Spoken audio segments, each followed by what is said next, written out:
السلام عليكم ورحمة الله وبركاته. ازيكم حبايبي؟ عاملين ايه؟ يا رب تكونوا بخير.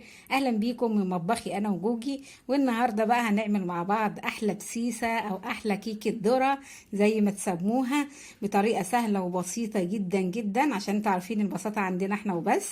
تمام كده؟ ايه رأيكم؟ شكلها ما شاء الله تحفة، والله ما شاء الله. انا لسه ما قدرتش اقطعها ولا حاجة الا لما اوريها لكم الاول. ما شاء الله شكلها جميل جدا. يا رب بقى لو الفيديو عجبك تشتركي في القناة وتشيري وتفعلي الجرس عشان يوصلك مني كل جديد، واللايكات بقى الجميلة بتاع أحلى متابعين، والتعليقات اللي بتفرحني دايما بتاع اخواتي، ربنا يخليكوا ليا. هنشوف دلوقتي برضو الكيكة مع بعض اهو ان شاء الله. اقطعها معاكم. بسم الله الرحمن الرحيم.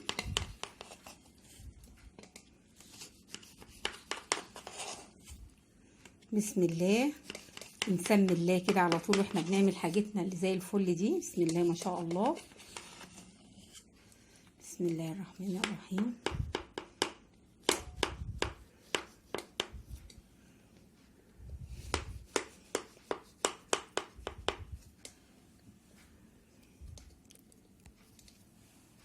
وادي شكل الكيكه بتاعتي، هي لسه والله سخنه، فانا يعني طلعتها بالعافيه. بصوا ما شاء الله، شوفوا طلع تحفه. بسم الله ما شاء الله. يا رب تعجبكم باذن الله لما تجربوها. يلا بقى نشوف المقادير بتاعتنا السهله البسيطه. يلا تعالوا معايا اوريكم المقادير. هنسمي الله وهنصلي على الرسول، وهنشوف النهارده مقادير كيكه الذره او البسيسه. ايه سهله جدا وبسيطه، وهعملها في الخلاط، مش هتاخد معاكي اي وقت ان شاء الله. معايا ايه بقى في المقادير بتاعتي؟ يلا معايا 4 بيضات، تمام، ومعايا كوبايه لبن، دي كوبايه الا ربع زيت على معلقتين سمن بلدي كده تديها بس طعم وريحه حلوه، تمام. معايا كوبايه سكر، معايا معلقه خل، معايا هنا ذره ملح، معايا كيس فانيليا، لو في فانيليا سائله ماشي، مفيش خلاص اللي هي البودر دي، ومعايا كيس بيكنج باودر. خلاص كده هعمل ايه دلوقتي؟ هحط بس الملح هنا.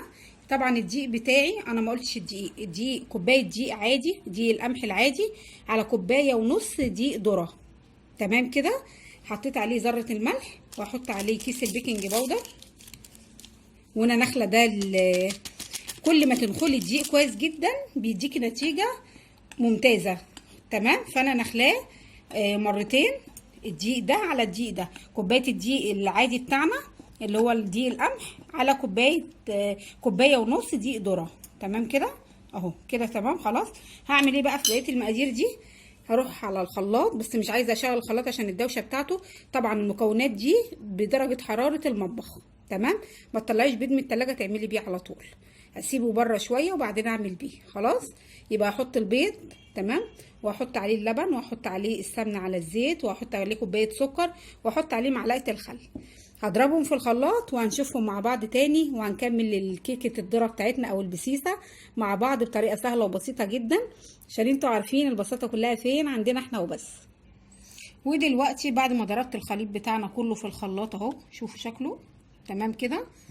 معايا صينيه مقاس 26 اهي، بطنتها، حطيت فيها حته سمنه كده ومسحتها في الصينيه، حطيت عليها رشه دقيق، تمام بس. ومعايا بقى الدقيق بتاعي اهو، عليه البيكنج باودر وعليه رشه الملح الصغيره. خلاص. والفرن بتاعي مولعاه طبعا. اول ما بدات ولعت الفرن على درجه حراره 180، هحطها على الرف اللي في النص. بتقعد تقريبا يعني 35 دقيقه 40 دقيقه، يعني انتي نص ساعه وبصي عليها، ما تفتحيش عليها قبل نص ساعه، تمام. وعلى حسب طبعا الفرن بتاعك، وانتي اكيد تعرفي فرنك، بس هي دايما بنحطها على 180، تمام كده. هحط بقى الدقيق. بسم الله.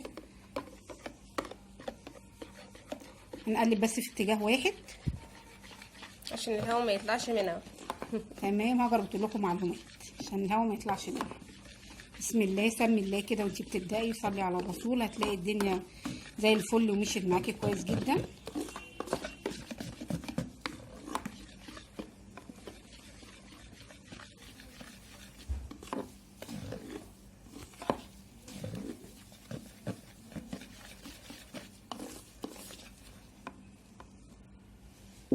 بسم الله.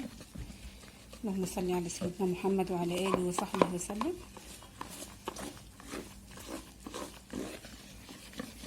خليني في اتجاه واحد كده. خلاص كده تمام اهو. بصوا شوفوا القوام بتاعها ما فصلش، كله خط واحد. تمام ان شاء الله تطلع معاكم زي الفل.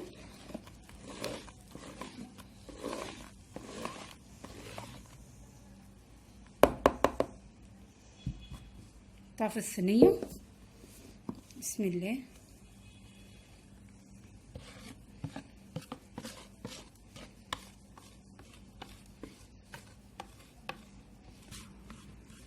خلاص كده انا فضيت الخليط كله في الصينيه اهو. تمام. هدخلها بقى الفرن. تمام على درجه حراره 180. تمام. واول ما تطلع هنشوفها ان شاء الله مع بعض. استنوني.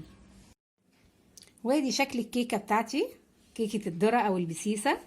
بعد ما طلعت من الفرن ما شاء الله عليها، شكلها تحفه ومستويه وزي الفل، بس لسه طبعا سخنه. يا رب الفيديو يكون عجبكم. اسيبكم في رعايه الله وامنه وامانه، واقول لكم السلام عليكم ورحمه الله وبركاته. اشوفكم في فيديو جديد.